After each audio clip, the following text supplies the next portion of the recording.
Assalamualaikum warahmatullahi wabarakatuh.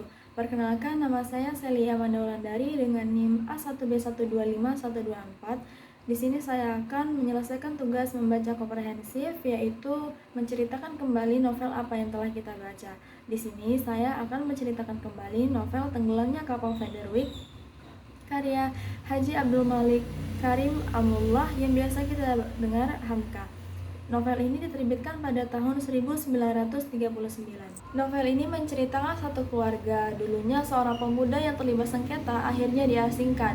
Nah, pemuda ini setelah diasingkan mencoba mengambil satu langkah untuk menikahi seorang perempuan yang berbeda adat dan istiadat dengannya.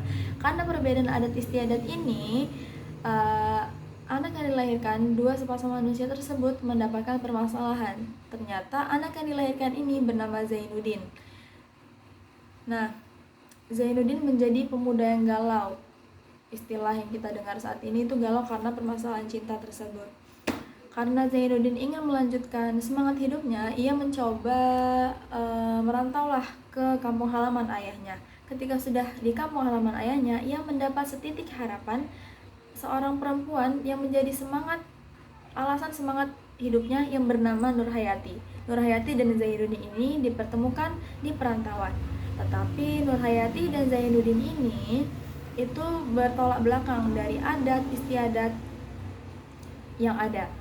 Nah, Nurhayati ini tergolong dalam adat istiadat yang melekat. Dulunya di Sumatera Barat, adat istiadat itu sangat dijunjung tinggi dari adat-adat yang ada. Nah, Nurhayati dan Zainuddin ini istilahnya itu dipertemukan dalam adat dan istiadat yang berbeda, tetapi ia memaksa terus berkirim surat. Nah, surat-surat yang ada itu juga ada bahasa-bahasa Sumatera Barat atau bahasa Minangkabau. Ternyata sepasang kekasih mereka berdua itu ternyata tidak direstui dari kedua orang tua Nurhayati. Nah, oleh sebab itu Zainuddin akhirnya ia terus menggali ilmu. Ketika Zainuddin terus menggali ilmunya, ternyata Nurhayati itu dijodohkan oleh seorang pria kaya dan beristiadat yang sama dengan dia. Tetapi pernikahan mereka hanya dilandaskan oleh harta dan Nurhayati juga tidak mendapatkan titik temu. Singkat cerita, suami dari Hayati ini termasuk kurang dalam hal adab dan lain sebagainya, dan akhirnya ia memutuskan untuk bunuh diri karena tidak kuat menahan goncangan ekonomi baik dari keluarga maupun usaha. Nah, Zainuddin akhirnya sudah menggali ilmu dan ia mencoba untuk membuat karya-karya yang tentunya menyayat hati dan fenomena pada saat itu. Singkat cerita, Zainuddin ini menjadi sastrawan yang fenomena dan ia bisa membantu atau menolong Nurhayati karena dia sudah ditinggalkan oleh suaminya karena keadaan ekonomi. Ketika Nurhayati hidup di rumahnya Zainuddin, di situ Zainuddin sudah memiliki banyak karya dan taraf hidup dia juga bergelimang harta.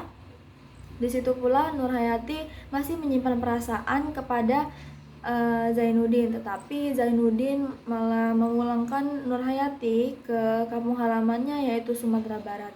Zainuddin dan Hayati ini hidup di perantauan, yaitu dia hidup di kota salah satu di Jawa Timur yaitu Surabaya. Dan Hayati pun pulang menggunakan kapal Vanderwyk. Dan kendala atau kejadian yang tidak mengenakan hati atau menyayat hati, ternyata kapal yang digunakan oleh Nurhayati ini tenggelam, di mana Zainuddin yang terburu-buru untuk menyelamatkan nyawa si Nurhayati ini tidak sempat. Meskipun begitu, Nurhayati ini masih bisa diselamatkan dari tenggelamnya kapal Vanderwyk, tetapi Nurhayati ini sudah tidak bisa diselamatkan dikarenakan luka-luka yang ada di tubuhnya. Setelah itu, Zainuddin, ketika Nurhayati ini sudah meninggal dunia, nggak lama kemudian Zainuddin menyusul dikarenakan Ia sakit terus memikirkan Nurhayati yang menyebabkan ia sakit-sakitan dan dia meninggal dunia. Jasadnya pun dikubur di sebelahan Nurhayati. Sekian dari novel apa yang telah saya baca. Apabila ada salah kata dan ucapan, saya mohon maaf sebesar-besarnya. Wassalamualaikum warahmatullahi wabarakatuh.